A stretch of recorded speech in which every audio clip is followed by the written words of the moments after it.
Hi, it's Nick Trompf here, the Executive Chairman of Advance Cairns, and joining me today is Ben Schierhuber, who's a Senior Manager at BDO, and John Hayward, a Director of WGC Lawyers. We're here today, gents, to have a discussion about solvency. Welcome along. Thank you. It's obviously an unprecedented time, to use the dreaded expression, for business and industry in our part of the world, and indeed Australia and the world over.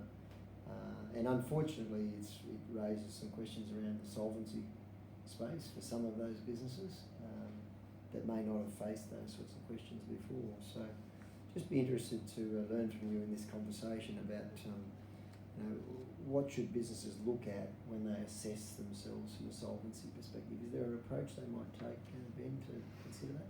Yeah, so the first really core concept is distinguishing temporary illiquidity from insolvency. Mm-hmm. So I imagine that most people at various times in their life will have experienced some temporary illiquidity, can't pay the bill because I haven't been paid yet, that sort of thing.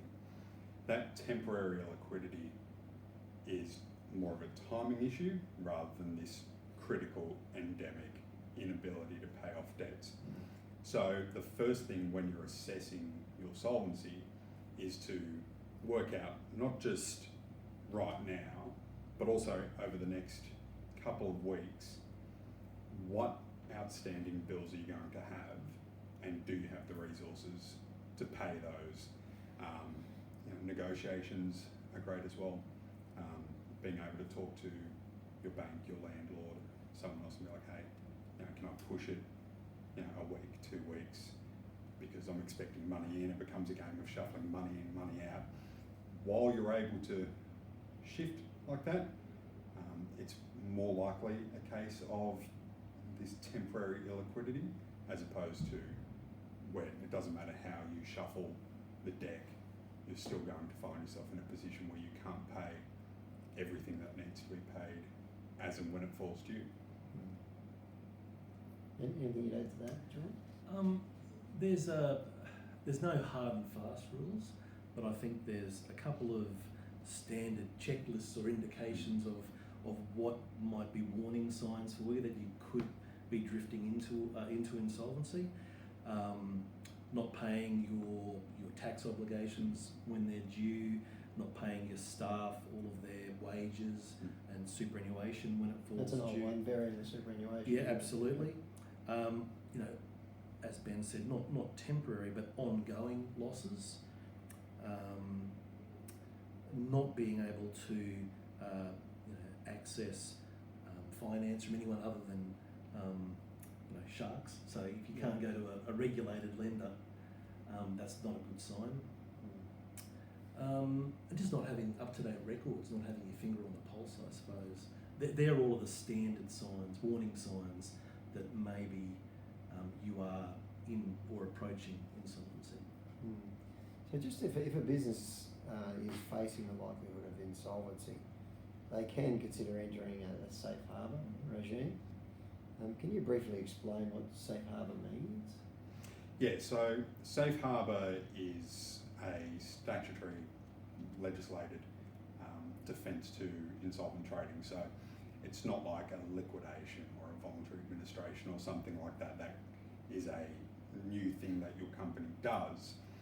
It's more of a byproduct of effective management of your business that the government has said, okay, if you take these steps, we're going to allow you a defence to any claim about insolvent trading down the track in the event that your company does end up in a liquidation scenario.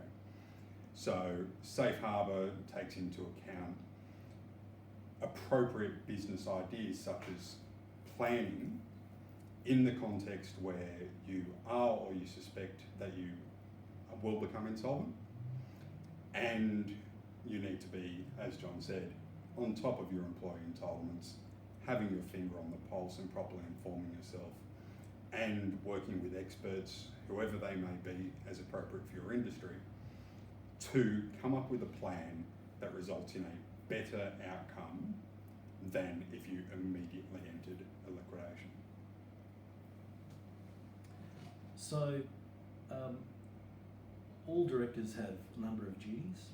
You know, act in good faith, use your due care and diligence, not improperly use your position, personal benefit, all those sorts of things. One duty that I think most people are familiar with is not to trade insolvent. Your fiduciary responsibility. Yeah, exactly. And the penalty for that is, so if you're a director of a company and you allow the company to incur a debt at a time when you know that company can't pay for it, you can become personally liable for it. So is that criminal? Not criminal, but potentially substantially financially. Yeah, exactly. So the safe harbour provisions are a defence to that. So as Ben said, if you can show that you've mapped out a plan to try and improve the position of the business, rather than just putting it into liquidation straight away, that you've taken proper advice and that you have kept all of your obligations to your employees and to the ATO and to state taxes, then you've got a defence to that potential personal liability. What the government has done recently in response to the COVID pandemic is to broaden it basically so that for the 6-month period from the end of March to the end of September, any debts that are incurred during that period in the ordinary course of business won't be the subject of an insolvent trading claim. So you've got this blanket protection, I suppose, for that 6-month period. Yeah. The difficulty is, and Ben and I were talking about this before, is, well, it's only temporary. Yeah, what happens when you come out the other end? Exactly. It's not protection for what's gone on before. No. It's not going to be protection of what comes after. And there's a blurring, I suppose, as to, well, what have you incurred in the ordinary course of business now? Is it going to be an ongoing thing? So Ben and I were talking about this before. It's not a get out of jail free card. No. You would be best to use the time now for this temporary protection to review and revisit, I suppose, what your business is going to be like once those 6 months are over. So it's a bit of breathing space, probably the best way of describing it. Because the other challenge, of course, as I listen to you, is that a business might have been solvent or close to the edge before COVID. Dreadful 6 months in this period. So at the other end, they pop out of the protection, if you like, in a much worse position. But they might think, oh, we're okay, because that 6 months, everyone's going to ignore that and we can just keep going on and incurring debt, even though we know we're not going to pay those suppliers. Yeah, and on that point, it really strikes home the importance of doing your planning now. At the moment, we do have the benefit of the safety net and the stimulus and these sorts of things that we know have a finite life, whether that's at the end of September, October, who knows. We do have a finite life to these things, so we need to make sure that we're planning now to make sure that we know how to transition out of it and back into a new normal for our economy, for our businesses. Especially at the moment, while there is a bit of room to have a breathe, have a think, I expect that this is going to be placing a lot of pressure on people in terms of mental health, physical health. My message really is engage with appropriately qualified professionals, ethically rigorous people, to make sure that you find someone who can help you develop these plans. If you can't do it in-house, and the rules are that you need to be coming up with a plan that gives you a better outcome by consulting with an expert and getting something in writing. You get to say, hey, I tried my best. I got advice off of qualified people that are trying to help me succeed out the other side. And if it just doesn't come off, you do have the ability to access this defence just in case. Yeah, so it shows you've done some due diligence, or at least made an effort, rather than just blindly carried on with all care, no responsibility. And when you think about it, it's what you'd be doing anyway with your business. During difficult times, you want to ensure that the business remains viable. So it's giving added effect or benefits to being a prudent, diligent business owner. And we talked a bit earlier, I think these might be identified also as perhaps triggers. At what point does a business start to think about, I might need to go into safe harbour? Are they just those sorts of triggers before you talked about where they're not able to pay key suppliers and so on? They're a good starting point, I suppose.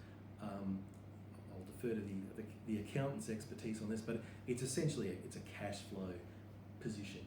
You've got to be able to pay your debts as and when they fall due. And if you can't, that's probably your biggest warning sign.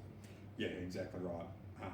We find that the majority of the slide begins in terms of your non-supply creditors, the people who, if you don't pay them, you can still open the doors. So the ATO is normally the first one that falls off, and it's normally completely innocent, like, well, can't make that payment this quarter, I'll catch it up next quarter, or can't pay the super today, you know, Nick owes me some money, I'll pay that once Nick pays me. The problem is that can slide very quickly, and the second problem to that is a lot of times people go, oh, if I don't lodge, I won't get the pressure from, say, the ATO to pay, and that's exactly the opposite of what people should be doing.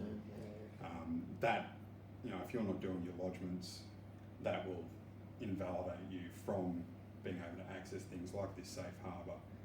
The big message coming from the ATO is, you know, when in doubt, at least lodge, because the ATO itself is demonstrating a fair bit of flexibility with taxpayers around trying to support, especially during this COVID period, trying to support people to work out, all right, you can't pay today, let's try and find something. So engaging positively, whether it's the ATO or whoever the creditor is, my experience shows is normally a better outcome for everyone.